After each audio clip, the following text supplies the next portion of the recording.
Bismillahirrahmanirrahim. Assalamualaikum warahmatullahi wabarakatuh. Apa kabar adik-adik yang Allah cintai? Semoga kita semua selalu berada dalam keadaan sehat, sehingga kita tetap bersemangat dalam menimba ilmu. Di video kali ini saya akan melanjutkan pembahasan mengenai kebijakan moneter di video sebelumnya. Dan kali ini saya akan membahas lebih rinci dan lebih mendalam mengenai instrumen-instrumen kebijakan moneter agar adik-adik dapat lebih paham dan juga dapat mengidentifikasi mengenai instrumen-instrumen kebijakan moneter. Simak terus videonya ya. Instrumen-instrumen pengendalian moneter merupakan alat yang penting bagi bank sentral untuk mengendalikan uang yang beredar di masyarakat dalam rangka mencapai tujuan-tujuan kebijakan moneter. Salah satu tujuan kebijakan moneter adalah untuk mencapai dan memelihara kestabilan nilai rupiah. Pembahasan instrumen-instrumen kebijakan ini saya mengambil referensi dari sebuah e-book yang diupload oleh Bank Indonesia di halaman websitenya yaitu bi.go.id yang berjudul Instrumen-instrumen Pengendalian Moneter yang ditulis oleh Asyaraya. Instrumen kebijakan moneter itu dibagi menjadi dua. Yang pertama, instrumen langsung dan yang kedua adalah instrumen tidak langsung. Instrumen langsung adalah instrumen pengendalian moneter yang secara langsung dapat mempengaruhi sasaran operasional yang diinginkan oleh bank sentral. Dan instrumen tidak langsung adalah instrumen pengendalian moneter yang secara tidak langsung dapat mempengaruhi sasaran operasional yang diinginkan oleh bank sentral. Dua hal utama yang dikendalikan adalah harga atau suku bunga dan kuantitas simpanan serta kredit yang ada pada sistem perbankan atau institusi keuangan selain bank. Pengendalian langsung dapat dilakukan melalui kebijakan langsung yang dilakukan oleh bank sentral atau dengan mempengaruhi neraca bank-bank komersial. Nah, pengendalian ini dikatakan langsung karena terdapat hubungan antara instrumen dan sasaran operasional. Misalnya, penetapan pagu kredit yang dilakukan oleh bank sentral akan dapat langsung mempengaruhi jumlah kredit domestik yang dapat disalurkan oleh perbankan yang pada akhirnya akan mempengaruhi jumlah uang yang beredar di masyarakat. Sementara itu, instrumen tidak langsung merupakan usaha bank sentral mengendalikan besaran moneter dengan cara mempengaruhi neraca bank sentral. Nah, pada intinya instrumen tidak langsung ialah bank sentral dapat mempengaruhi posisi base money yang pada akhirnya akan mempengaruhi jumlah kredit dan penawaran. Jadi misalnya yang termasuk dalam instrumen ini adalah cadangan wajib minimum. Nah, jika cadangan wajib minimum suatu bank komersial dinaikkan, maka kemampuan bank tersebut memberikan pinjaman akan menurun, sehingga suku bunga bank akan naik dan tingginya suku bunga akan berpengaruh pada jumlah kredit dan pada akhirnya akan berpengaruh pada jumlah uang yang beredar. Baik adik-adik, sampai sini apakah sudah bisa membedakan antara instrumen langsung dan tidak langsung itu seperti apa? Kalau begitu, kita langsung saja ke bentuk-bentuk instrumen langsung dan instrumen tidak langsung. Nah, instrumen langsung dan instrumen tidak langsung itu sebenarnya sangat banyak bentuknya ya. Seperti instrumen langsung itu ada sekitar 9 bentuk.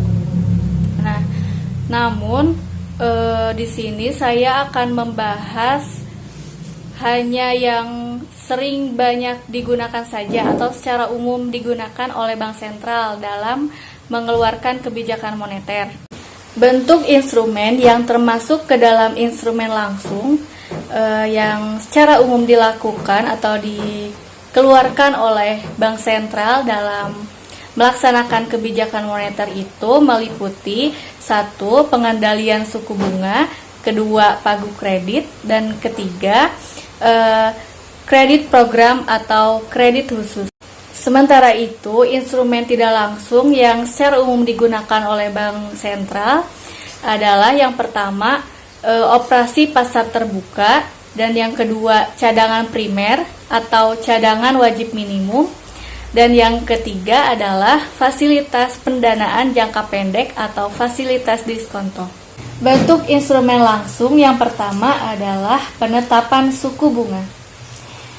Instrumen ini cara kerjanya adalah Bank Sentral menetapkan tingkat suku bunga, baik itu pinjaman maupun simpanan di dalam sistem perbankan. Nah, kelebihan dari instrumen ini adalah instrumen ini sangat efektif untuk mengendalikan suku bunga kredit, terlebih di masa krisis. Namun, instrumen ini memiliki kekurangan, yaitu akan menghambat kompetisi di pasar-pasar keuangan. Nah, kemudian instrumen yang kedua adalah pagu kredit. Cara kerjanya adalah Bank Sentral menerapkan jumlah atau kuantitas maksimum kredit yang dapat disalurkan oleh perbankan. Instrumen ini juga memiliki kelebihan, yaitu efektif untuk mengendalikan kuantitas kredit di masa krisis. Namun, instrumen ini memiliki kekurangan, yaitu menghambat alokasi sumber daya perbankan. Yang termasuk ke dalam instrumen langsung yang ketiga adalah kredit khusus. Cara kerjanya adalah Bank Sentral menyalurkan kredit kepada sektor, kemudian proyek, atau kegiatan tertentu yang sedang diprioritaskan. Namun instrumen ini memiliki kekurangan, yaitu ada kemungkinan misalokasi sumber daya. Selanjutnya yang termasuk ke dalam instrumen tidak langsung adalah yang pertama, cadangan wajib minimum atau giro wajib minimum atau cadangan primer. Dalam instrumen ini, Bank Sentral mewajibkan bank-bank memelihara sejumlah alat likuid semacam kas dalam bentuk giro sebesar persentase tertentu. Instrumen ini dapat meningkatkan kemampuan memperkirakan kebutuhan cadangan. Kemudian, instrumen yang kedua adalah fasilitas diskonto.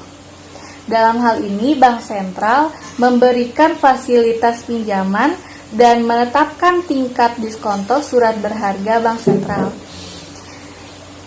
Instrumen ini berguna sebagai sinyal kebijakan Bank Sentral, namun tidak cocok untuk pentargetan base money secara tepat. Nah, kemudian instrumen yang ketiga adalah operasi pasar terbuka. Operasi pasar terbuka adalah Bank Sentral melakukan lelang untuk instrumen operasi pasar terbuka ini fleksibel untuk manajemen likuiditas jangka pendek. Namun, Bank Sentral dapat menanggung kerugian apabila penerbitan atau penjualan yang cukup besar. Bank Indonesia dalam melaksanakan kebijakan moneter dapat menggunakan instrumen langsung dan instrumen tidak langsung. Baik instrumen langsung maupun instrumen tidak langsung memiliki karakteristik dan kekurangan serta kelebihannya masing-masing. Bentuk instrumen langsung yang biasa dipergunakan adalah yang pertama, pengendalian suku bunga, yang kedua pagu kredit, dan yang ketiga adalah kredit khusus. Sementara itu, secara umum terdapat 3 bentuk utama instrumen tidak langsung. Yang pertama adalah operasi pasar terbuka, dan yang kedua adalah cadangan wajib minimum, dan yang ketiga adalah fasilitas diskonto. Adik-adik, demikian video pembelajaran mengenai instrumen-instrumen kebijakan moneter. Terima kasih sudah menonton sampai tuntas tanpa di-skip. Jika ada hal-hal yang perlu ditanyakan atau belum dipahami dari materi ini, silakan bisa langsung ditanyakan di Google Classroom atau di WhatsApp Group. Mohon maaf bila masih ada kekurangan dalam penyampaian materi ini, karena kesempurnaan hanya milik Allah Subhanahu wa Ta'ala semata. Baik, ditutup saja dengan doa Rabbana atina fid dunya hasanah wa fil akhirati hasanah wa qina adzabannar. Wassalamualaikum warahmatullahi wabarakatuh.